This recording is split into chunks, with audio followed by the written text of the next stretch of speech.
Hello and welcome back to the channel, and welcome to the slightly updated BMW M135i.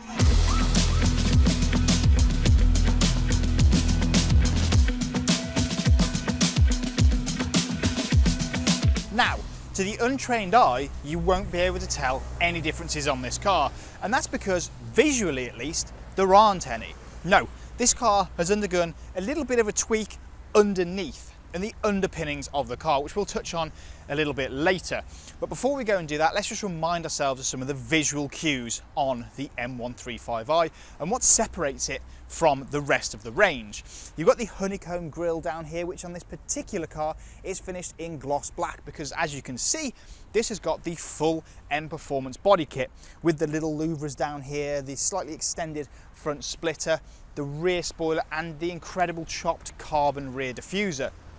Other than that, this car has an M Sport Pro Pack, which gives you the larger alloy wheels. You've got blue brake calipers on this car as well. And overall, it's just a little bit more sporty, slightly bigger exhaust pipes. And on the standard car as well, you've got gloss black elements all the way around the car, which just differ it to the standard BMW 1 Series. But what about the interior? Now, the interior of the M135i is very, very similar to that of the standard 1 Series, but the rest of the range. The real telltale differences are some of the blue stitching elements through here, so the blue stitching along the doors, across the dash. But the big thing are these seats. As standard, they come in this beautiful Alcantara with the blue accent down the middle, and they are superb. They are incredibly comfortable, and I spent a lot of time in M135i's, and these seats are just sensational. They are such a great place to sit. Other than that, some little extras that this car has. We've got the Harman Kardon sound system here, we've got rear window tints and a few others. But other than that, the M135i comes with pretty much everything you're ever going to need as standard. So you've got the touchscreen up here, which can still be controlled via the dial down here with wireless Android Auto and Apple CarPlay. You've got the digital display directly in front of you, which is beautiful, crisp and clear. You've also got your heated seats, your dual zone climate control, your cruise control, and so much more.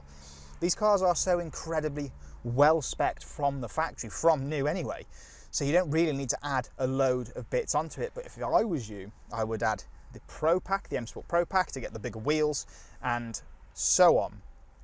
But the real big difference with this car, as I've mentioned, is underneath. It's the platform. So let's go for a drive and let me explain what's changed and how it feels. So what is different then about the 135 now? Well, let's just get straight into it. Engine and powertrain is exactly the same. However, we've got revised springs and dampers all around. We've got new suspension geometry at the front with even more negative camber, and we've got some new mounts on the rear suspension as well. They've also tweaked the engine note, the sound, the exhaust. So now it sounds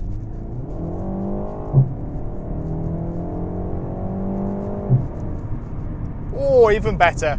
There's new pops on the way up, and there's some burbles on the way back down, and it's still got just over 300 horsepower, which means that 0 to 62 is dealt with in around 4.8 seconds. It's still got the all-wheel drive, but it won't ever send more than 50% of the car's torque to the rear wheels, which is slightly different obviously for BMW.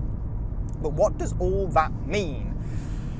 Well, it means a car that's slightly more engaging to drive. I love the previous generation. It's still the same generation of M135i. I actually had two of them, and I absolutely adore them. I think they're fantastic, and I thought they were great cars anyway.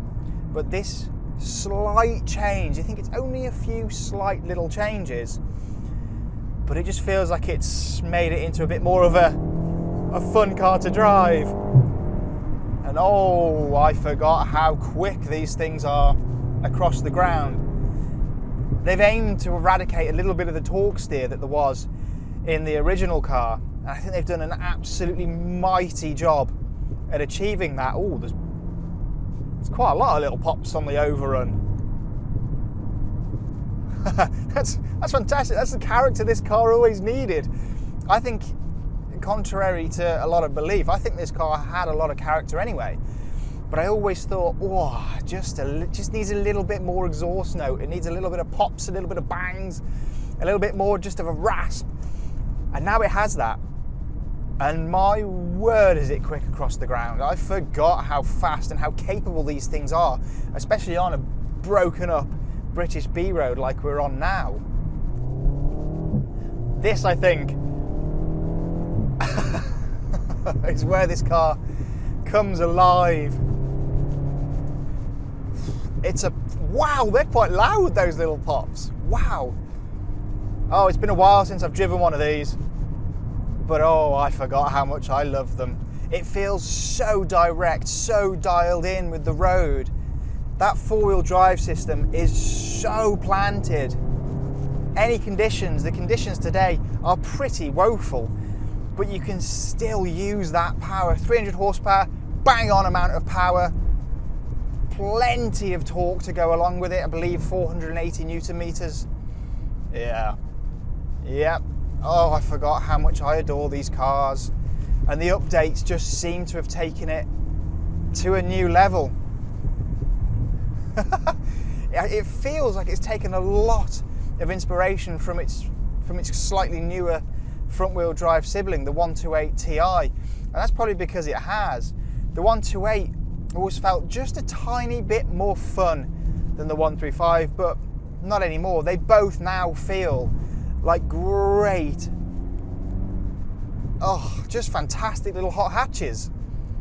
Yeah, the improvements have been, oh, well received. This car feels absolutely phenomenal. Oh, I've missed this. I have missed this. And if you want any more information